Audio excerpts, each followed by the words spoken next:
بعد فأعوذ بالله من الشيطان الرجيم بسم الله الرحمن الرحيم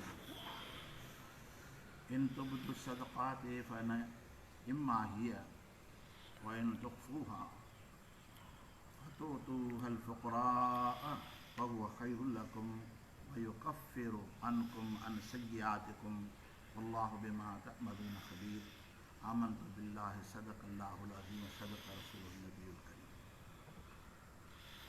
इन तुबदु सदक़ाति फनिअम्मा हिय जेकॾहिं तव्हां सदको अल्लाह ताला जी राह में ज़ाहिर करे ॾियो था इहो बि भलो कमु आहे, इहा बि सुठी ॻाल्हि आहे।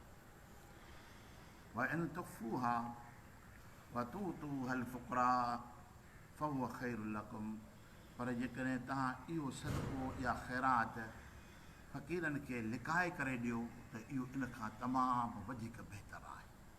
यानी अल्लाह ताला जी ज़ाते बाबरकात असांखे तालीम थो अता फ़रमाए त ख़ुदा जी राह में सदको करणु ख़ैरात करणु जेकॾहिं ज़ाहिर करे ॾियो था इहा बि सुठी ॻाल्हि आहे, अल्लाह ताला जी ज़ाते बाबरकात इन खे रद्द नथो फ़रमाए। पर जेकॾहिं इन ख़ैरात खे तव्हां लिकाए करे फ़क़ीरनि खे ॾियो इहो बहितर में बहितर आहे। लिकाए ॾियण में छा थींदो, लिकाए करे उनमें हिकु त जेको वठे थो उनजे लाइ शर्मसारी न थींदी, माण्हुनि जे विच में ॾींदो इंसानु आहे, अलाह हुन में हया ऐं शर्म पैदा फ़रमायो आहे। वठण वारो कीबाईंदो त माण्हुनि जे मुंहं ते मां पाण खे हेठि करे हिन खां मां कीअं वठां। ऐं ॾियण वारे जे लाइ छा थींदो, जेकॾहिं लिकाए करे ॾींदो त हुन में रियाकारी पैदा न थींदी, ॾेखाव पैदा न थींदो, कंहिंखे ख़बर ई कोन पई ॾियण वारो जेको माण्हू ॾिए थो पियो लिकाए करे ॾिए थो पियो त उनजे अंदरि इहे ख़राबियूं पैदा न थींदियूं। तंहिं करे अल्लाह ताला जी ज़ाते बाबरकात इरशाद फ़रमायो त सदक़ात खे अल्लाह जी राह में ॾियणु ज़ाहिर करे ॾियण खां बहितर तरीक़ो हीअ आहे त सदक़ात खे लिकाए करे ॾियो, तरफ़ेन खे इन में फ़ाइदो आहे। उलमा इकराम फ़रमाइनि था त जेकॾहिं ज़कात ॾियणी हुजे या ख़ैरात वजूब ॾियणी हुजे त उहा ज़ाहिर करे ॾियो, ऐं नफ़ली ख़ैरात जेका करणी हुजे उहा लिकाए करे ॾियो। ज़कात ॾियणी आहे ज़ाहिर करे ॾियो त इन जो कहिड़े क़िस्म जो ऐलान थिए ऐं माण्हू खे ख़बर पए हिन शख़्स जे मथां ज़कात फ़र्ज़ु आहे ऐं ज़ाहिर ज़ूर जी ॾिए थो पियो, ऐं ॿिए में बि इहो हिर्स पैदा थिए, ॿिए खे बि इहो पैगाम मिले त मुंहिंजे मथां जेकॾहिं अल्लाह ताला जी ज़ाते बाबरकात ज़कात फ़र्ज़ु फ़रमाई आहे त जीअं हीउ शख़्स अदा करे थो त मां बि हिनखे अदा कयां। यानी फ़र्ज़ी अमल हुजे त पोइ ज़ाहिर करे ॾियो, जे नफ़ली अमल हुजे त तव्हां लिकाए करे ॾियो। ऐं मुंहिंजे महबूब करीम सल्लल्लाहु अलैहि वसल्लम जे सहाबनि सगुरनि महबूब जी बारगाह जे अंदरि लिकाए बि ॾिनो आहे ऐं ज़ाहिर ज़ूर करे बि ॾिनो आहे। बाज़ लिकायो आहे ऐं अलाह जे महबूबनि खे ज़ाहिर फ़रमायो आहे।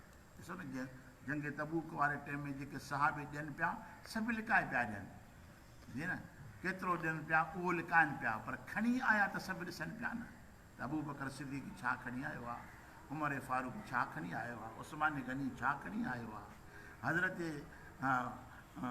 असहाबे किराम रज़ी अल्लाह ताला अजमईन जेको बि खणंदा आया रखंदा विया, पोइ उनजे इज़हार जे वास्ते अलाह जे महबूब वरी उन्हनि तफ़सील फ़रमायूं त तूं छा खणी आयो आहे, छा रखी आयो आहे, हिन में बि को राज़ को हिकमतूं तॾहिं अलाह जे महबूब फ़रमायो।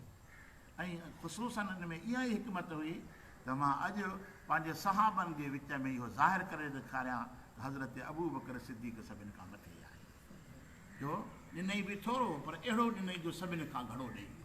ऐं हज़रत उस्मान गनी रज़ी अल्लाह ताला त 1000 ऊठ महबूब जी बारगाह में पेश कया, ऐं सुठा सुठा सहाबी ख़ैर जे अंदरि साबित क़दम रहिया, अॻु भराई कयूं ऐं अलाह जे महबूब जो इज़हार फ़रमायो। इहो बि नेकीअ जो कमु आहे। वरी उलमा इकराम ईअं बि फ़रमाइनि था पिया त भला जेको माण्हू ज़ाहिर खां सवाइ ॾेई नथो सघे, हिकिड़े खे मजबूरी हूंदी आहे, या मां बर्दाश्त नथो करे सघां, मां ख़ैर ॾियां पर ॻोठ वारा ॿुधनि, ऐलान थिए त मुंहिंजो नाले सां ऐलान थिए लाउड थिए त हीउ कमु कयो आहे त फलाणे कयो आहे नेकीअ जो, इहो उनजी तबियत चाहे थी पई त मौली साहिब खे मां ख़ैर ॾियां पर माण्हुनि जे मुंहं ते ॾियां, ऐं लाउड ते ऐलान बि करे, वरी ख़ासि करे मुंहिंजो नालो बि वठे त हे नेकी जो कमु हिन कयो आहे, त अलाह ताला जी ज़ाते बाबरकात उनखे रद्द नथो फ़रमाए। अफ़ज़ल हू आहे लिकाए ॾे, पर हिन सूरत में ॾिए थो, पर पोइ बि त ॾिए थो न, कहिड़ी बि सूरत में त बि ॾिए थो ऐं ॾियण जे अंदरि हुनजो फ़ाइदो ॿियनि खे त आहे न, पोइ कंहिं बि तरीक़े सां फ़ाइदो थिए थो। त अलाह ताला जी ज़ाते बाबरकात ख़ुसूसन हिन आयत सगुरी जे अंदरि बहितरी जे तरफ़ ॾे तालीम ॾिए थो पियो त पंहिंजे ख़ैरात खे तव्हां लिखायो, कंहिंखे ख़बर न पए, सिर्फ़ु उनखे ख़बर हुजे जंहिंजे नाले ते तव्हां ॾियो। उहो करीम रब आहे। अलाह ताला जी ज़ाते बाबरकात इरशाद फरमाईंदो युकफ़िरु अनकुम अन सय्यातिकुम, जेकॾहिं तव्हां लिकाए करे अलाह जी राह में सदका ॾींदव त रब करीम बि लिकाए करे तव्हांजे गुनाहनि खे माफ़ु करे छॾींदो। तव्हांजे गुनाहनि जी कंहिंखे ख़बर ई कोन पवंदी। तव्हांजूं बुरायूं जेके तव्हां में आहिनि अलाह ताला उनखे मेटे छॾींदो।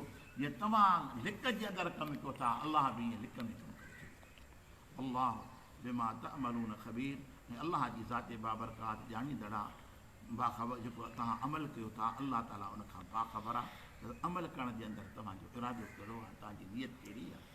लैस अलैकुम हुदाहुम वलाकिन अल्लाह यहदी मन यशाउ वमा तुनफिकू मिन खैरिन फलिअनफुसिकुम वमा तुनफिकू इल्ला इब्तिगाअ वजहिल्लाह वमा तुनफिकू मिन खैरिन युवफ़्फ़ा इलैकुम व अंतुम ला तुज़लमून।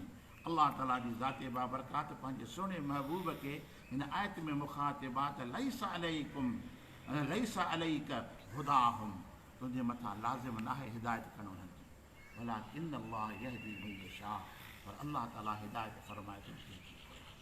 हिकिड़ो कमु लुज़ूम जे अंदरि दाख़िल हूंदो आहे, हिन खे हिदायत अहिड़ी कजे जो बाअमल बणाए करे पोइ हुन मां हथु कढिजे।